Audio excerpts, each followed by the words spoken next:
Assalamu alaikum, welcome to Al Sufa Academy. Today we will explain the definition of set. If we want to see the daily life example of the set, there are the millions of the galaxies which are present in our universe separated by some distance. So universe act as a set.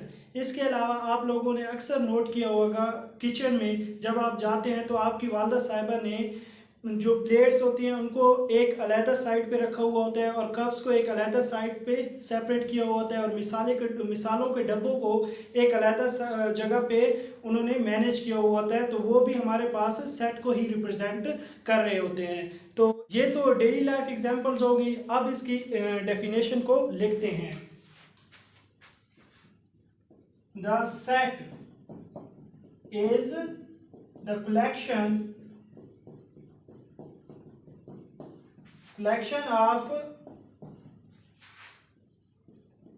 well-defined and distinct objects। एक तो हमारे पास definition ये हो गई। इसके अलावा हम ये भी लिख सकते हैं और the collection of objects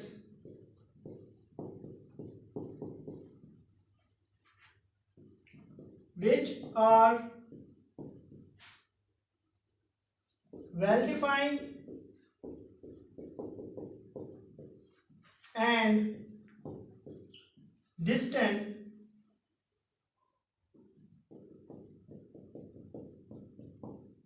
is called set. तो ये हमारे पास दो डेफिनेशंस होगी। हमारे पास इसमें तीन कीवर्ड्स यूज हुए हैं। नंबर वन हमारे पास ये हुआ है collection of objects, number two हमारे पास ये हुआ है कि वेल डिफाइंड, और नंबर तीन हमारे पास ये हुआ है कि डिस्टेंट। तो स्टेप बाय स्टेप हम इनको एक्सप्लेन करेंगे। सबसे पहले हम एक्सप्लेन करते हैं द कलेक्शन ऑफ ऑब्जेक्ट्स को। कलेक्शन ऑफ ऑब्जेक्ट का मतलब ये है हमारे पास कि जो हम सेट ले रहे हैं उसमें हम किन किन चीज़ों की कलेक्शन ले रहे हैं। फॉर एग्जांपल हमारे पास कलेक्शन ऑफ पेन्स हो गई, हमारे पास कलेक्शन ऑफ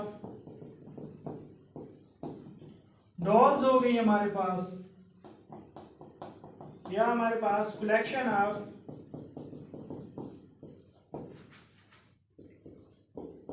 बुक्स हो गई।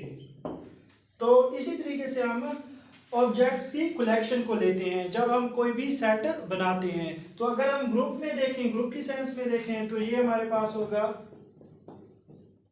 द ग्रुप ऑफ बॉयज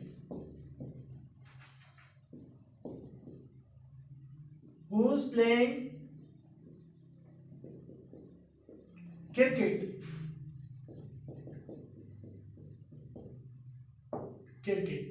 तो ये हमारे पास होती है कलेक्शन ऑफ ऑब्जेक्ट्स। हमारे पास दूसरा कीवर्ड यूज हुआ है, वो हमारे पास हुआ है वेल डिफाइंड, यानी जो हमारे पास सेट होता है वो हमारे पास वेल डिफाइंड होता है। चलिए इसकी एग्जांपल के थ्रू समझते हैं हम। The collection of past presidents of United States।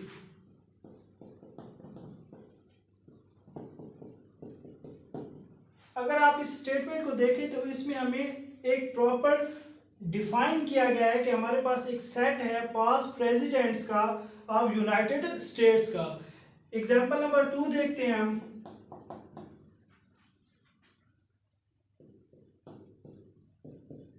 The collection of vowels in English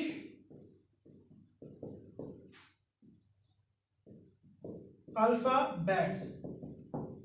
तो इस तरीके से हमारे पास जो सेट होता है वो एक वेल डिफाइन होता है हमारे पास।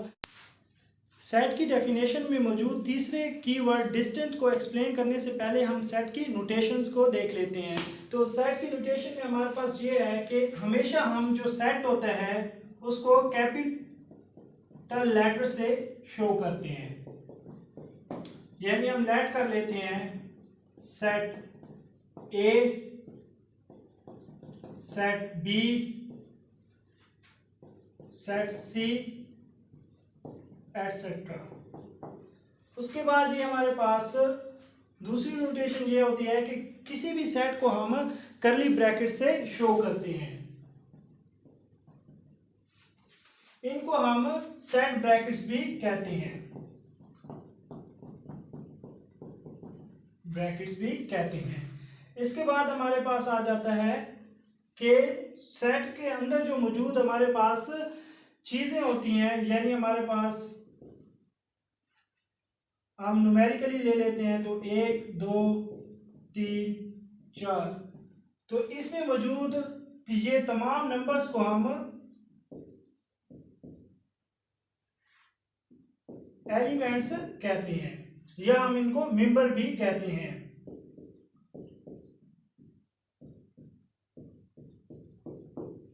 तो जो ये हमारे पास जो एलिमेंट्स और मेंबर्स होते हैं इनको हम एक कॉमे के जरिए सेपरेट करते हैं।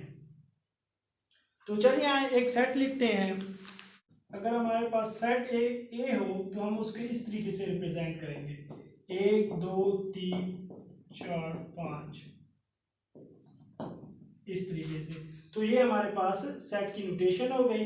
इसके बाद ये होता है कि डिस्टेंट, हमारे पास तीसरा कीवर्ड था इसमें की डेफिनेशन में डिस्टेंस। तो डिस्टेंस से मुराद ये होता है कि जो भी सेट होता है उसमें हमारे पास जितने भी एलिमेंट्स होते हैं उनमें रिपीटेशन नहीं होती, यानी वो रिपीट नहीं होते। फर्ज करें हम ले लेते हैं एक सेट 1 2 3 4 5 और 1, तो ये हमारे पास सेट नहीं होगा क्योंकि ये हमारे पास रिपीट हो रहे हैं इसमें एलिमेंट्स। तो इसलिए हमारे पास डिस्टेंस से ये मुराद होती है कि जो भी हमारे पास सेट के अंदर एलिमेंट्स होते हैं वो हमारे पास रिपीट नहीं होते। तो ये हमारे पास डिस्टेंस